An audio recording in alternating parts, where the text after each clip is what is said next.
palaban, palagan, di na para pagyabang, basagan na muka, yoko ako lugi dyan. Di na para palagan yung mga taong nagyabang. Sayang lang ang aking oras kung diyan ko ilalaan. Gagawa na lang.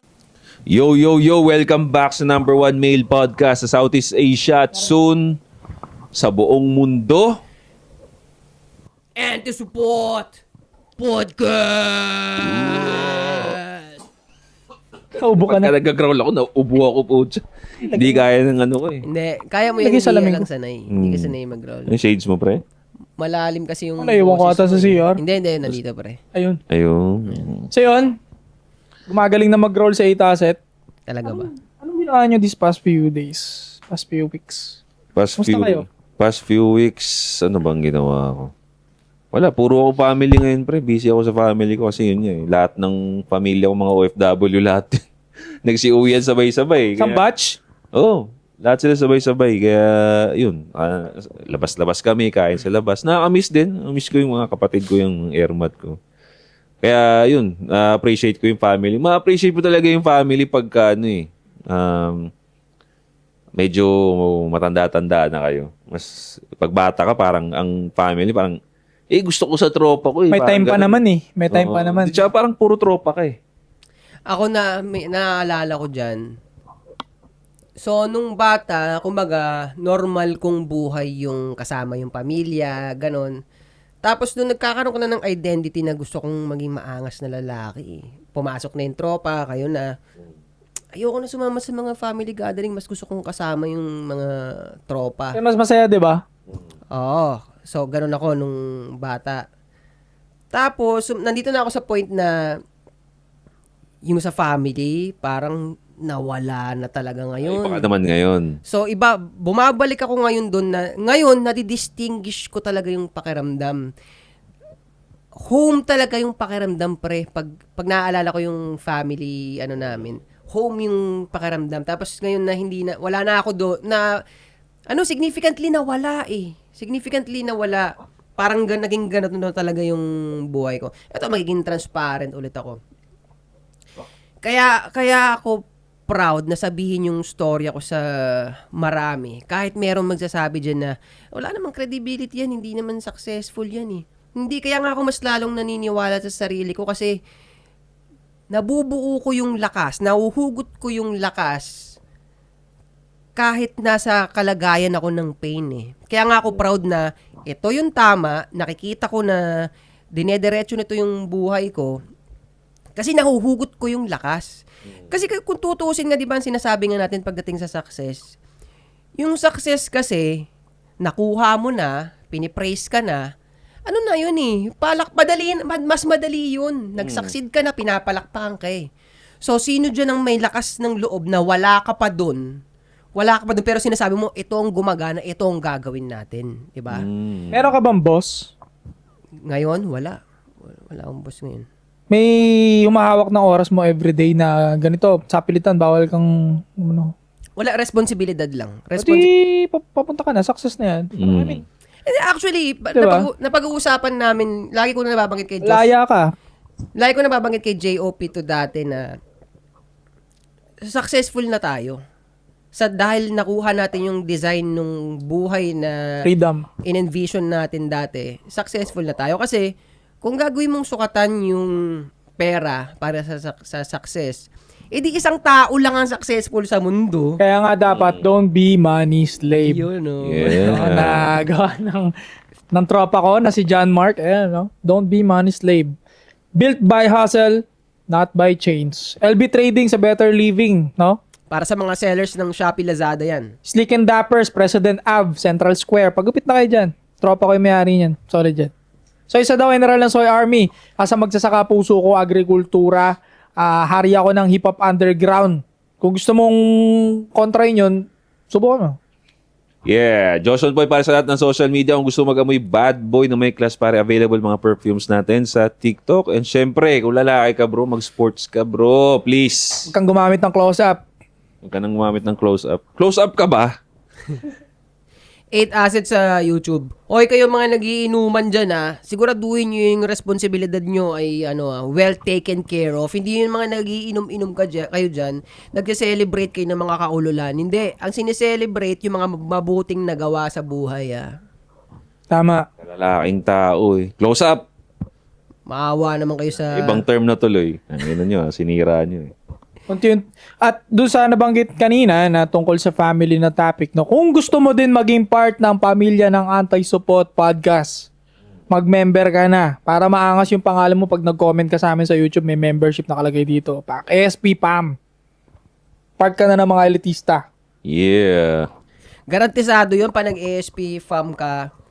Talagang mas narrowed down sa kung ano yung gusto nilang makita na galing sa atin, 'di ba? Narrowed down 'yun. Kasi pag nandito tayo sa channel na 'to, mas broad yung target eh.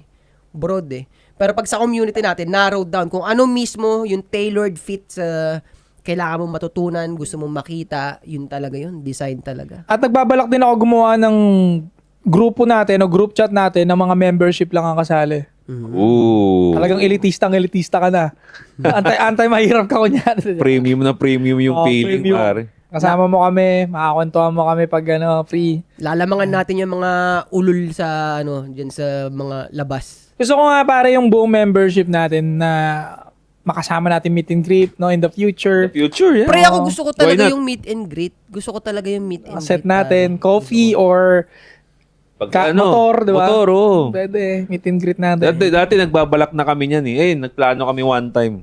Kaso isa lang yung pumunta kasi yung iba nahihiya dahil daw hindi sila naka-big bike. Eh. Tsaka biglaan din kasi yun eh. Ganun, oh. So, hindi kaya maganda next time pag nag-meet and greet tayo, maraming activities. Oh. Merong mga magbo-boxing, merong mga magbe-breakdance. Lalong di magpunta yan pag nagsuntukan. Hindi kaya nga, may mga kategory. Sino gusto ng boxing? Sino gusto mag-breakdance? Tama. Sino gusto mag-pull-up challenge? Kasi lahat yung kaya natin i-provide eh. O, diba? Kung halimbawa, nasa isang covered court lang tayo. Magaling yung naisip mo, pre. Kasi usually pagka dancer, ang meet and greet, parang sa club. Diba? Tapos, kikita yung club kasi may entrance fee. Yun naman, sa isang gym, kausapin natin sila. So, entrance fee bago sila makapasok. Tapos, puro gano'ng activity natin. Buhat. Tapos, yun sa court dun sa, ano ba yun? Anong gym yun? Yung brown Brown House. Brown House. Di ba may basketball court sila, may boxing sila. Meron sila. Ganda doon. Kaya, Ang gusto ko pre, pag natuloy natin yun, this time, mabibigyan natin ng spotlight yung mga solid fan. Kasi hindi naman pwedeng yung breakdance, yung boxing, tsaka yung, ano isa kong sinabi? Yung mga pull-up challenge, tayo lahat gagawa, pagod tayo. So, dyan kayo, Triv, dyan kayo. Dyan. Sama namin kayo sa vlog. Yan ang pinaplano namin. Ang sarap nun. darating tayo dyan next time. Speaking of biyahe, motor, ganyan. May mainit na napadaan sa newsfeed ko na nasubaybayan nyo ba yun yung tungkol sa LTO, yung issue ng LTO kay James Deacon. Oh, Ako nalaman ko yan, pre, kasi bumabiyahe kami ng tatay ko. Tatay ko ano yan eh, talagang habit niya na manood ng TV. So, lahat ng lumalabas dyan, alam niya ng tatay. brain rot sa TV, ganun. Solid Sagad. yun. Pag yun nanood ng TV, parang di mo na maiistorbo, nakaganyan na lang talaga. Unang brain rot yung TV, no? Brain rot. Wala na, yun na yung nakasanayan niya eh. Wala na akong magagawa doon. So, ngayon, habang nag-drive ako, sabi niya, ito si James Deacon, wala, hindi rin napanindigan yung advocacy niya eh. Kasi traffic, di ba?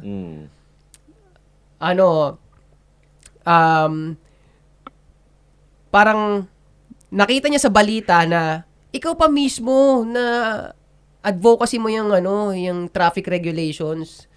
Tapos yung anak mo ang nag-violate nung batas. So sa mata ng tatay ko na regular na manonood, ganun si James Deacon. Thumbs down si James Deacon.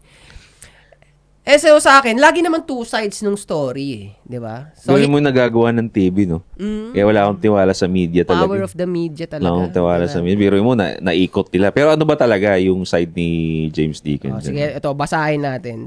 Para Shout may out, idea James. naman ako dyan. May idea rin si Sadaw dyan. Pero gusto namin malaman ninyo yung sa mga nanonood dyan yung side naman ng James Deacon. Go Shout ahead. out James Deacon.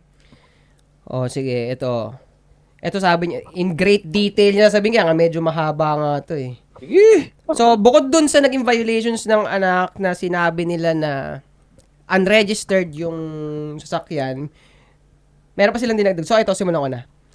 They also added a new charge. The vehicle he was driving was also unregistered. O sabi niya nga, dinagdag na nga lang daw na unregistered. So, allow me to address this individually. First and foremost, this was never about whether my son committed a traffic violation or not. We both admitted as much from the very beginning. He also took the ticket, didn't contest it, and paid the fine, effectively closing the case. So, ibig sabihin, tapos na, nag-comply na sila. Yun nga yung una kong intindi dun sa post. Kasi binasa ko yung post ni James Deacon, pre. Aminado na nga siya. Aminado siya, and yun din ang gusto niyang iparana sa anak niya. Yung how to process kung may violation ka. Okay, so aminado na sila, okay? Let's put the record straight. Aminado na daw, yun ang basa ko ewan ko sa inyo, hindi kasi kayo nagbabasa eh. Aminado na siya na may violation nga sila. So the next, ang pinaka-issue doon is yung next na issue. The main issue was the 15-day deadline that included the 8 or 9 days the LTO were closed. Sarado yung LTO ng 9 days.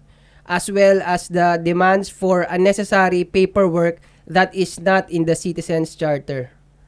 Yun ang problema ko at karamihan ng Pilipino. Hindi lang sa LTO nangyayari yun Pag sinabi nilang ang deadline ng violation mo or to comply dun sa violation mo is 15 days. Pagka nagka-holiday dun, sinasama nila sa 15 days, pre. Kaya nga, Paano kasi ang sinasabi ng iba, ba't di kasi inagahan mo? Siyempre, may buhay ka rin. Yun. Paano? Ikaw nga rin, may buhay ka rin, may trabaho ka rin eh. Exactly. Diba? kailangan priority, ganun. O diba, may trabaho ka rin, pumapasok ka din. Agad-agad ba pag nag-file ka ng leave, ina-aprubahan ka agad yan the next day? Di ba hindi? Minsan nga, 3 buwan pa dapat advance eh. Oo. 2 months advance. Diba hindi nga pwede, may buhay ka. Kaya nga yung 15 days, minsan aasahan mo na sa loob ng 15 days, pwede kang mag-file. Ngayon, paano pagka nagkaroon ng 3 days holiday ang government? Doon sa 15 days, bawas na. Bawas na. Sakto na approve yung VL mo doon sa loob ng holiday. Hindi ka makakapunta. O, di hintay ka na naman ng VL mo na ma-approve. Hindi na-consume na yung 15 days. Kumbaga, yun ang pinaka-issue na gets ko rito, pre. Is, kung kailan magko-comply sila, saka naman holiday. Di ba yun yung una niyang issue doon? Sige nga, tuloy mo nga yan. So, sinasabi niya dito sa na ang issue lang naman dito dapat ay yung violation sa traffic rules. Yun lang naman. So, ganito to yan. I was also condemned for using social media irresponsibly and that I should have handled it internally first. So, here's what actually happened before I went to the LTO. Ito daw yung nangyari Ayan.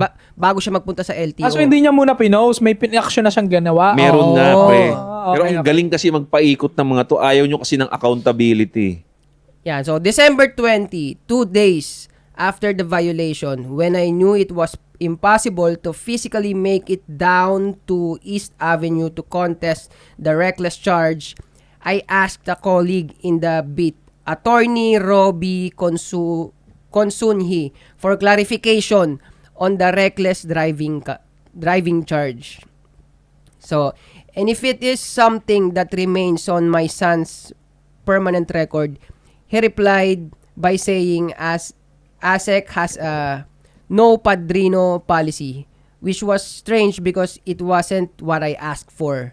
So, yun, nag-inquire siya, pero sinagot agad siya ng no padrino policy na hindi naman yun ang ini-inquire niya. Pero mo, Oo. gusto mo lang i-clarify, binobolja ka kagad kasi baka anong tawag nila dyan, yung padrino nga, Parang na parang fixer. Gumagamit ka ng Hindi, pag padrino, parang gumagamit ka ng malakas na Oo. doon sa loob. Oo. Kina-clarify lang sa'yo, masyado ka namang defensive. Paano? Ganyan ang normal na, ninormalize nyo yan dyan eh. Nagtanong lang sa'yo eh. Ito sabi, I even said in my message, I'm not asking for any favors. All I wanted was clarification and legal advice from him or someone in the LTO so I could understand what actually constitutes reckless driving. That's it. Ayan, Okay. O yun, sige. So you can imagine my surprise when I see Mr. Konsunhi on social media yesterday taking a stab at me saying that social media is not the venue to get this problem solved. When Sus! I literally went to him first. Oo. Eh, hindi nyo ina-actionan eh. Tapos magagalit kayo sa taong bayan na ginamit yung social media. Itong inon to. Threatened kasi sila sa power ni James Deacon. Yo, Sa Oo, ang dami influence- kasi, pagdating kasi sa traffic information about sa traffic rules. Kay James Deacon na nakikinig kasi wala nang tiwala sa LTO. Kasalanan nyo rin eh. And ayaw nyo ayusin eh. Tangina kung hindi, ang issue sa inyo, ang sikat sa inyo, pangungurakot. Diba? Pangungurakot, fixer, kapit. Kaya nga meron silang padrino eh. Yung Naglalaro- padrino kasi yun ang na-normalize sa kanila eh. Naglalaro ng Tetris habang may pilang mahaba. Oo. May na-video nun dati, pre. Oh, tas galit pa pagka magi-inquire ka, 'di ba? Oh, tas magagalit kayo sa ibang tao na nakikinig yung mga tao. So, January 6, Facts. the day after my viral post about the experience, the LTO issue a statement saying they will investigate this. I was encouraged by that. Oh, encouraged daw siya. Yet, instead of providing me and my son the evidence that we needed, they chose to broadcast it on national television instead. O sila pala nauna eh. Oh, yun. Mm. That's not due process. That's trial by publicity. Sila nga talaga nauna. So, ang sinasabi niya nga, lumalapit nga ako sa inyo eh. Nagtatanong ako. Tapos kayo nga ang pumunta sa media eh. Media, sus. Pero mo, ito pre dito mo makikita yung dynamics ng government at media. Kung paano nagti-teamwork yung dalawang yan eh. 'Di ba? Gusto mo ma-brainwash? Gusto mang brainwash ng government? Pupunta sila sa media eh. Tutulungan nyo kami, brainwash natin yung mga ganyan. Diyan pa lang nakikita ninyo yung dynamic. Diyan na-expose yung dynamic ng government at media kung paano sila mam-brainwash, paano nila i-spin yung image ng tao na wala namang gustong gawing masama. Yap. Nag-i-inquire lang dun sa gusto ko lang klaruhin, bakit ba naging reckless driving? Kasi nga naman, nagme-make sense naman na questionin mo yun. Kasi yung reckless driving, pwedeng ma-convert siya sa may binangga ka, may naka-aksidente ka na pwede siyang criminal record. Or swerving ka ng swerving, wala sa lugar. Yun. Kasi nga, criminal record na nga siya na pwede maka-apekto nga dun sa anak niya. So, gusto niyang i-clarify. Kahit naman sino gustong i-clarify yun eh. Ikaw ba gusto mo meron kang record ng criminal? Tanungin ko yung mga normal na tao dyan. Siyempre, gusto mo i-clarify yun. Yun ang main purpose ni James Deacon. Kaya nagigets ko kasi may nag-iisip tayo eh. Ang problema sa mga to, dahil nga lapses nila yun, ayaw nilang alisin, gusto nilang alisin yung accountability sa kanila. Gusto nila, dahil sa media, tayo bida rito, pak. Yan. And an obvious deflection from the real issues, which is the bureaucracy and double standards at the LTO. It was then that they also announced that the vehicle was unregistered. This was the first time for me to hear of that.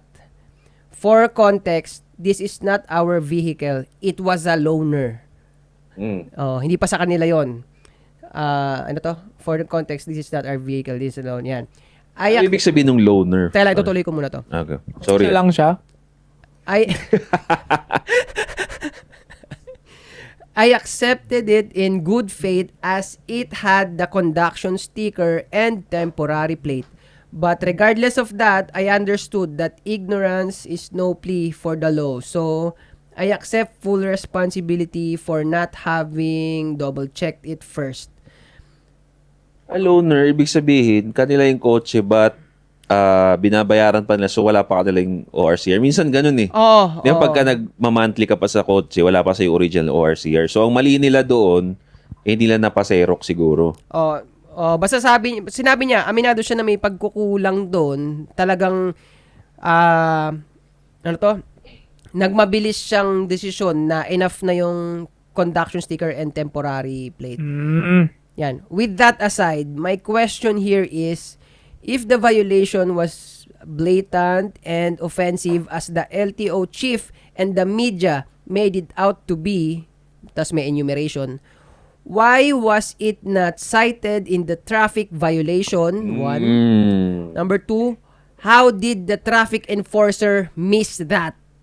Kung ang point niya, sobrang importante pala nun eh. Oo, Dapat doon pa lang na-cited na yun sa ticket, kasama na yun. Upfront dapat yung enforcer, Oo. inano na yun. Pero hindi eh, naghukay sila kasi gusto nila mamuliti ka eh. Oo. Number 3, what is the penalty for driving on a conduction sticker? And number 4, why wasn't it administered on the spot? Yun ang mga ano niya, on the spot dapat dahil mga importanteng Oo. bagay Kung yun. big deal pala sa inyo yun, dapat kasama nga sa ticket ng enforcer yun. Yan. Di ba? So- hindi eh. Kasi nga, yun na, nagdagdag na sila, naghuhukay na sila pre. How did it get through every layer at the LTO East Avenue head office during the settlement process and not have been picked up? Yun pa. Kasi after nga, gusto nga nilang lakarin na. Yun yung nabasa ko to eh. Nilalakad na nila pre, pumunta na sila sa office. So, gusto na nilang bayaran yung violation. Hindi Okay. pinoint out yung walang registration. Nilabas ng LTO yung registration na yan sa media. Para lang masira yung image yung nagsusumbong. Gagoy, no? Oh, sabi, I'm not trying to escape responsibility here, but neither should you, LTO. I mean, if you couldn't detect it despite all those official layers, why are you publicly crucifying a 19-year-old new driver and his dad for the same thing? This only proves my point that there's a double standard at the LTO.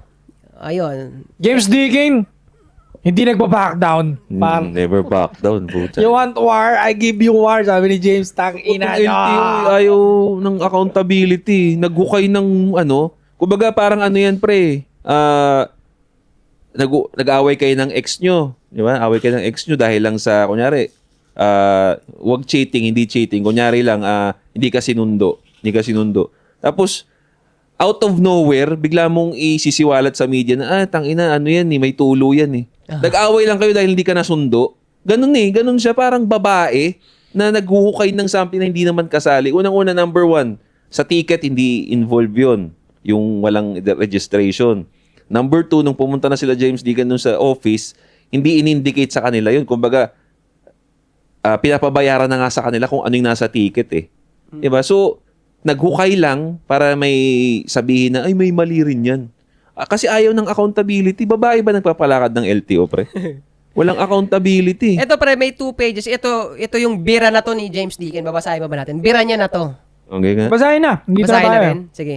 So, sabi niya, case in point, when the public wait months... Ako naman kaya para ano. Oh, sige, para mas maganda. Hindi ka mapagod. Ayan. Walang binasa mo kanina eh. 2 pages na lang yan. Sabi ni James Deakin no, na pinablish ng PGMN, Go. Peanut Gallery Media. Shout out. Case in point, when the public wait months and years for plates or plastics cards, it's just brushed off as an administrative issue. Yan. Yet, when we miss the deadline, even when you're close, it's automatic suspension and public Yun ang sila sa hypocrisy. Ito nga sabi ni James, can you see the hypocrisy here? Hypocrite talaga. Ang dali-dali ninyong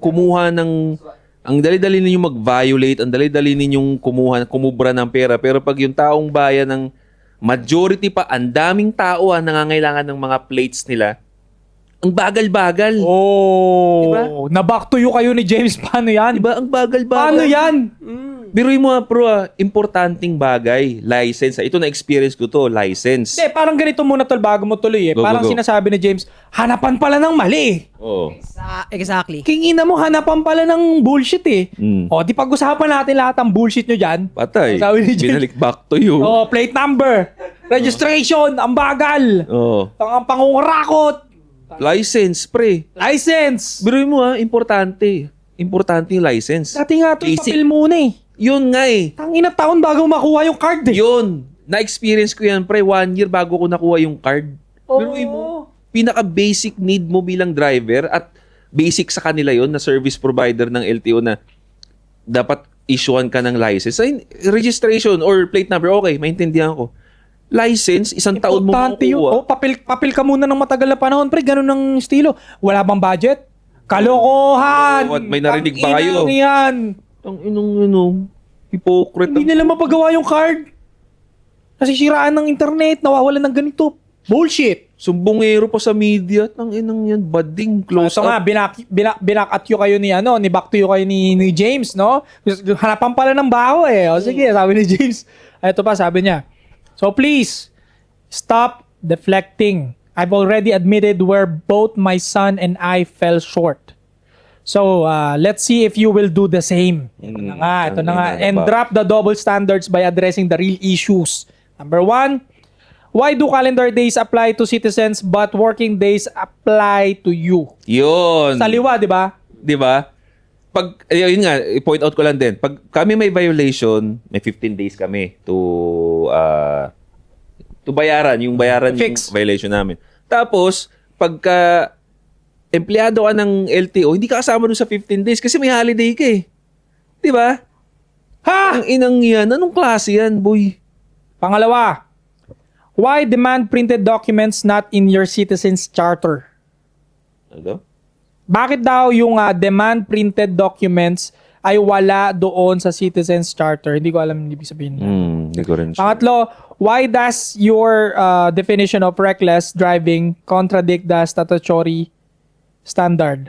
Ano ibig sabihin nito? Kasi ang reckless daw yung yung ginawa nung anak dahil nga daw solidly yellow lane pero kumanan siya. Okay. So medyo malabo nga tayo doon. Ano ba yung reckless talaga? Mhm. 'Di ba? Kasi pag sinabi mong reckless, merong aksidenteng pwedeng mangyari or may aksidente, reckless driving. 'Di ba usually pagka Ay, di ko pa tapos. may nabangga, reckless driving na 'yun eh. Kinakasuhan ng reckless driving tsaka I think tol parang part din ng reckless yung parang hindi ka nagpa-follow dun sa road sign. okay. Parang part na rin siya ng reckless. Okay. Pero parang mas malaking damage nga lang ng reckless yung sinabi mo. Yung nakabunggo ka na ng property. Reckless includes damage to property like that or resulting to homicide. Dudugtungan na lang siya. Dudugtungan. Pero part siya. Okay. Pang dulo, bakit daw yung pinapakitang ebidensya sa media ay before the accused? Kumbaga parang nangyari na lahat saka pinapakita yung mga yan. Binanggit mo kanina yung pampalinis nga yun eh. Pampa-deflect yun eh. Ngayon, ang problema dyan, LTO, hindi kayo gaganyanin ni James ng mga back to you niya na bakit yung delay ng plate, lisensya, matagal, delay. Hindi kayo gaganyanin kung hindi nyo rin nilaliman tong issue na to. Dapat nag-focus na lang kayo doon sa issue na yun. Pero totoo naman, ang bagal talaga. Bagal ang plate number, ang bagal ng ano. Tsaka, alam ninyo, LTO, sa totoo lang, magiging walang kwenta tong pagsusumbong ni James Deacon kung talagang swabe kayo trumabaho. Kasi ganun yun eh. Bakit ka magagalit doon sa taong maganda magtrabaho? Tama. Kasi sisihin mo yung biglang magsusumbong. Kasi bakit? Ang depensa bakit? Mabait naman yan si Di ba mabait yan? Hindi ako niniwala. May magdidepensa sa inyo. Sa totoo lang, mas marami magdidepensa sa inyo kung ahensya kayo na malinis trumabaho. Pero mabilis gumalaw. Pero hindi. Kaya maraming sumakay dun sa issue ni James Deacon kasi nga, ulupong na kayo in the first place eh. Tama. Ang dami nyo ng kabalbalang ginagawa talaga. Unang-una nga yung mga officer ninyong kurakot, nangungutong. Diba? Yan pa yung mabagal. So, ang daling kampihan ni James Deacon talaga. At nagbi-make sense kasi maraming nakarelate eh. Maraming nakarelate dun pre sa reklamo niya dahil nga, bibigyan nyo kami ng taning. Buti nga, 15 days pa yun. Paano pa yung mga taning na may 5 days lang tapos biglang mag-holiday? Kulang na yung araw ng pagko-comply namin. Paano? Di ba may trabaho rin naman kami? May ginagawa din. Maraming nakarelate doon. The fact na maraming nakarelate doon, meaning meron kayong lapses sa procedure ninyo na kailangan ninyong ayusin. Kaso imbis na i-acknowledge nyo yun, hugas kamay kayo, naghanap pa kayo ng duminong tao, tanginang agency yan. Meron kayong opportunity to improve eh. Biglang i-deflect nyo yun dahil lang ayaw ninyong maging pangit yung image ninyo. Pangit na image ninyo in the first place. Alam mo pre, ito, para kay, kudos talaga kay James Deacon to. Lahat ng in-enumerate ni James Deacon doon, sasabihin ko, talagang sa kanya ang bias ko, Facts lahat yun. At yun ang dapat ang standard ng isang ahensya ng gobyerno. Yun talaga. Yun dapat ang ikinikilos nyo. Kasi ahensya kayo ng gobyerno. Yung responsibilidad nyo sa mamamayan nyo, napakalaki nun. Kaya nga eh. Ngayon, lumalabas doon, kayo ang unang nag-fail. Kayo ang unang nag-fail. Ngayon, nakikita ko dyan, para silang sinisilihan sa existence ni James Deacon eh. Actually. Nakikita kasi ng mga bobo sila. Kaya alam mo yung ginagawa nilang ganyan sa media, lahat na naging tira ng LTO tungkol dyan, nitong mga nakaraan, talagang kinakarakter assassinate lang nila si James Deacon. Actually. Yun na Gusto yun. lang nilang maging invalid ang mga ilalabas ni James Deacon, kaya tinitira lang yon. Ngayon, isang patong na naman na para sa isang ahensya ng gobyerno, bakit kilos babae kayo? Yun na nga yung sinasabi mo eh. Boom. Dapat objective, di ba? Oo. Based tayo sa facts, kung ano yung government agency ka nga. Magsaserve kayo sa Filipino eh. Bakit pumapalag kayo ng ganun, no? No, chismis ang atake sa ano pa. Sa media, sa showbiz pa. Putang ina. Ito pre, same sa kung paano nila binibira si James Deacon na parang wala silang polisiyang sinusunod sa ahensya nila. Yun din yung tinitira ni James Deacon sa kanyo na hinahanapan nyo ako ng mga bagay na hindi naman stated sa inyo. Kumbaga yun yung rules na binibigay nyo sa mamamayan. So dapat officially may memo yan. Kumbaga alam talaga dapat sa LTO yan. Alam ng enforcer nyo, alam ng administrator nyo. Sila nga mismo hindi alam yan. Tapos hihingin mo sa akin, iaakusa mo sa akin. So tama lang yung puta. Hindi talaga, kung si James Deacon na may power, binibira nila ng ganyan, kawawa lalo yung mga maliliit na mamamayan. Kasi parang nanguhula ng violation tong mga to. Exactly. That's the Madaling reason salita. why bakit mas maraming agree kay James Deacon. Kasi nga, again, double down ko lang yung sinabi mo. Isang influencer, sikat na nga yun. Nagagawa pa nilang kupalin. Paano pa yung mga taong walang boses? Di ba? Kung ano, Na pagtripan lang ng officer dyan, sulatan lang ng kung ano-ano, wala nang magagawa eh. Buti si James Deacon, mayaman pa kahit papano. Kung lagyan man siya ng reckless drive, pwede niyang sa korte. May pera siya pang korte. paano pag normal na Juan? Oh, yun na nga eh. Paano pag tricycle driver lang na pinagtripan ng mga officer ninyo? Dahil di nyo pala alam yung sarili ninyong policy. Di ba? Oh, Sir, sige. dadagdag ka ba? Sige mo. Hindi, ang pinakahuli na lang na importante sa akin, gusto kong bigyan na conclusion. Ito, sinasabi ko sa inyo, sa mga makakakita, yung ginagawa ng media na ganyan, ng LTO na pinapalabas nila sa media na ganyan, wala, invalid yan. Galaw ng bata yan. Hindi yan galaw ng isang maayos na ahensya ng gobyerno. So, talong-talo sila sa ginawa nila dyan. Hindi dapat nila ginawa kay James Deacon yan. Yun ang stand ko dyan. Kaya again, last na rin, no? Sa mga nanonood, mga subscriber natin dyan, itong nangyari kay James Deacon, how media and government works para ma-character assassinate ka. Kaya pag may nabalitaan kayong mga something na ganyan, na galing sa media, maging skeptical kayo. Kasi alam nyo nang may possibility na character assassination lang yan. Tama. Diba? Kaya, since nandito kayo sa ESP, kailangan matalino ka, pre. Matalino ka. Yun na lang eh. Yung, buti nga may ganyan eh. Kasi ibang angulo tong gusto nating tirahin eh. Diba? Yung LTO na issue na yan, maliit na bagay lang eh. Pero yung character assassination, how they work as a unit para sirain ang isang tao, baguhin yung narrative, ganyan sila gumawa. Ganyan sila magtrabaho. Ito hindi malabo mangyari sa ASP yun sa future. Kaya dapat, kayo mga nakikinig, ginaano na namin kayo, ini-inform na namin kayo. Oo. Kami rin, hindi rin malabo na balang araw, makakatikim kami ng character assassination. Yan, sa media, Ayan, you heard it here first. Mamaya, may makita kayo, tangina JOP, hindi pala nagpatuli. Yan, posible. Ilalabas nila yan, kahit tuli naman ako, para lang masira ba yung credibility ko. Totoo, I agree. Ganyan yan. So, pay attention mga pare. So ito nga, magbabasa ako ng YouTube comments mabilis. So sa mga gusto mabati dyan at mabasa sa YouTube comments, mag-comment lang kayo, babasahin natin yan. Dito to sa topic na sa lalabasan yata, si Juan.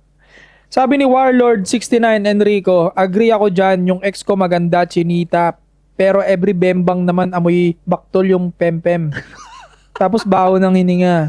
Pero itong bago ko, hindi naman siya kagandahan, sakto lang, pero walang amoy. Wala eh. Nagmamouth spray from time to time. Oh, dalang-dala na kasi nung ganda eh. Minsan ganun eh.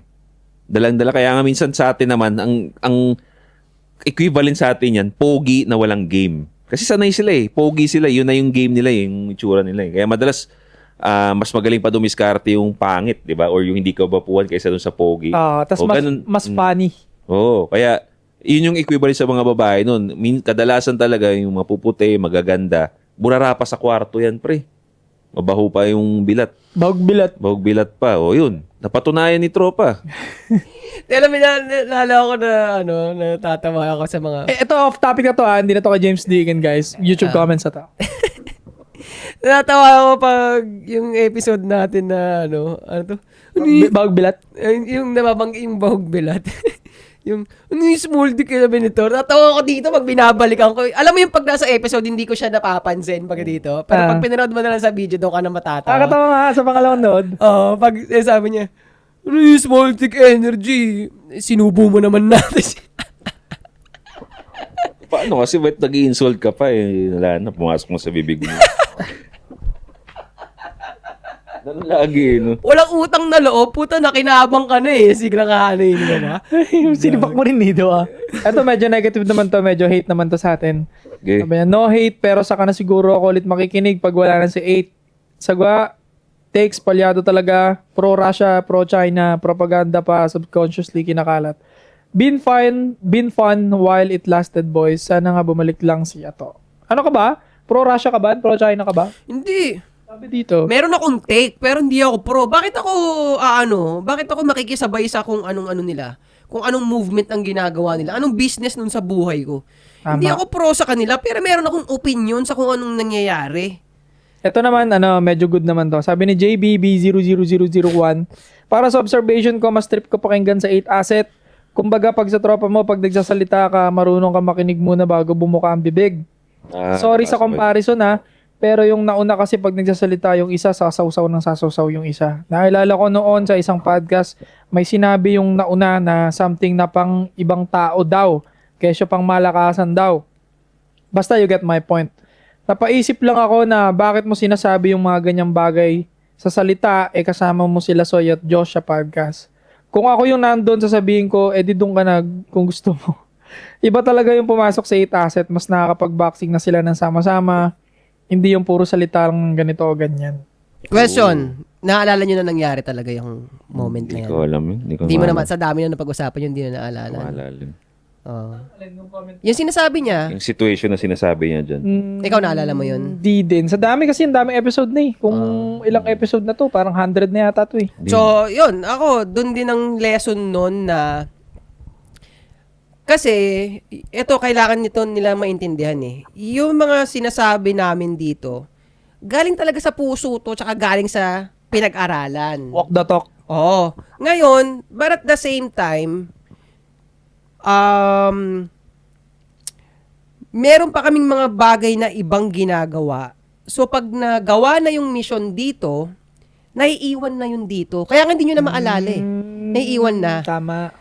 Kasi, meron diyang nag-comment na parang tinitake niya as ginagawa raw tanga yung mga fan. Ginagawa raw tanga dahil, yun nga, yung sinabi nga na, sabi niyo nung una movement, tapos biglang sinabi, game lang. So, ang gusto ko sabihin pagdating dun sa part na to, yung movement, mabigat nga tong movement na to Dahil mabigat tong movement na to, hindi pwedeng wala kang game.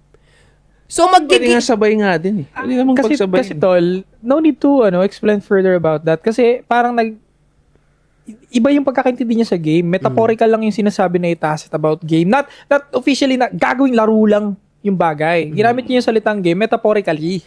Tsaka pre, hindi, kahit illiterally ko kung ano yung tinutumbok ko, Tumbok. kung ano yung tinutumbok ko, Huwag mo tumbungin. nami-mislead niya So, specifically sabihin ko, Kaya nagko-close up yun.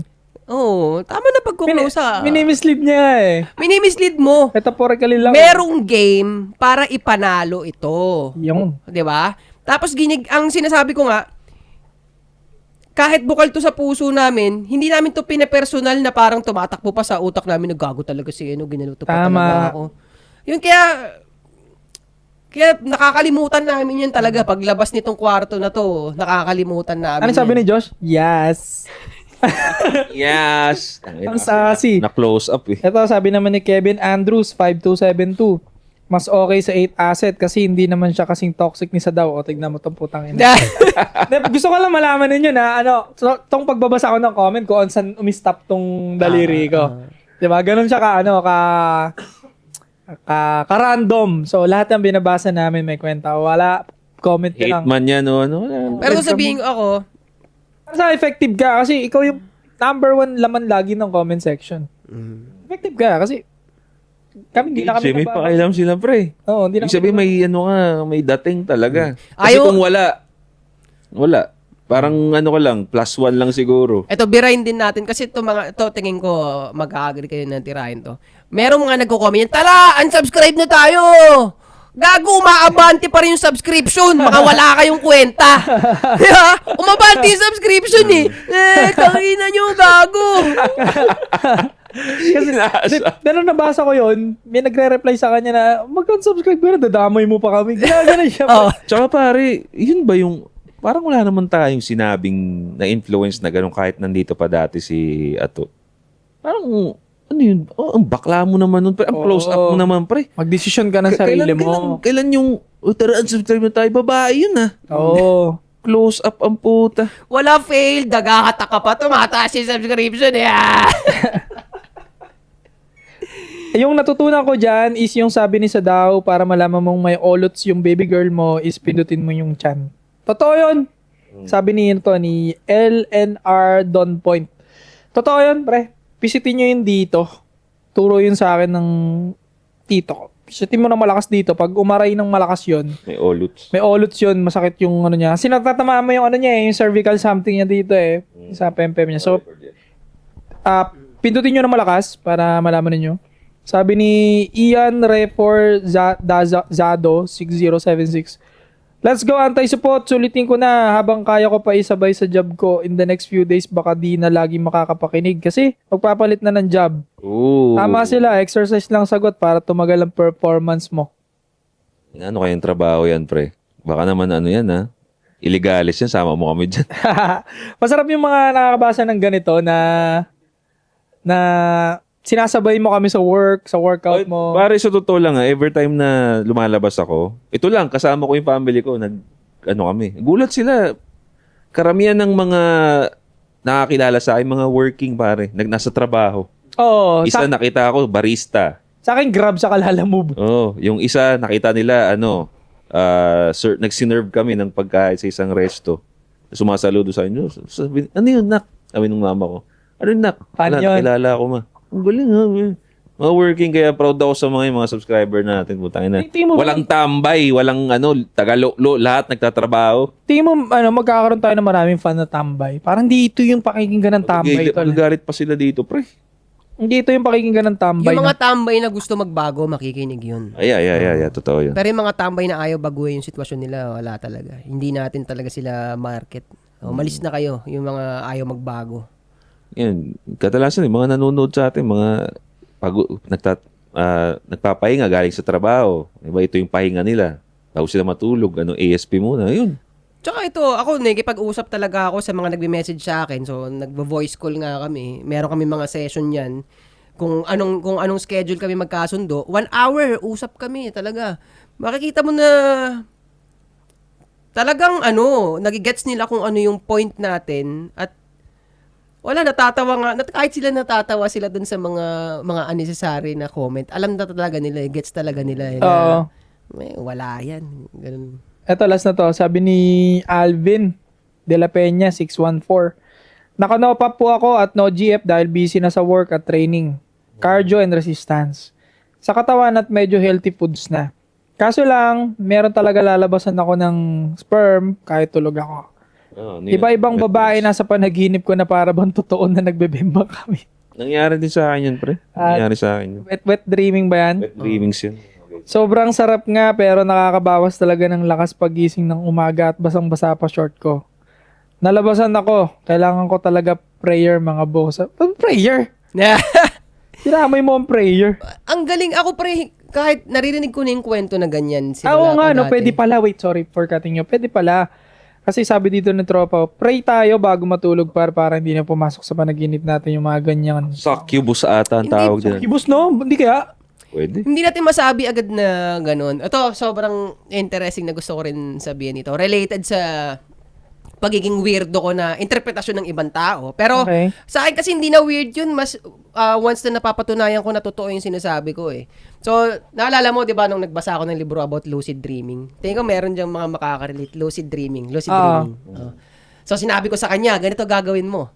Tapos matagal na lumipas sa panahon bago niya kinuwento sa akin na nagawa niya. At kahit siya, natuwa siya, di ba? So sabi, yung mga ganyan topic sabihin nila, weirdo. Puta, tinan mo, pag naranasan mo, talagang magbumukha akong weirdo kasi kakaiba yung naranasan eh, di ba?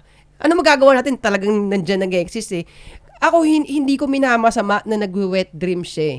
Normal yan, pre. Oo. Saka hindi mo siya mapipigilan. Oo. Pag yun yung binigay sa yung panaginip that time. Oo. Pero ito naman yun. Ang panaginip kasi, yan yung pinaka-straightforward sa'yo eh. Yan yung, kasi minsan tayo, yung mismong nararamdaman natin, dinideny natin yan eh. I-deny. So, kaya ka binibigyan ng panaginip, pinapakita niya sa'yo, ito talaga yun.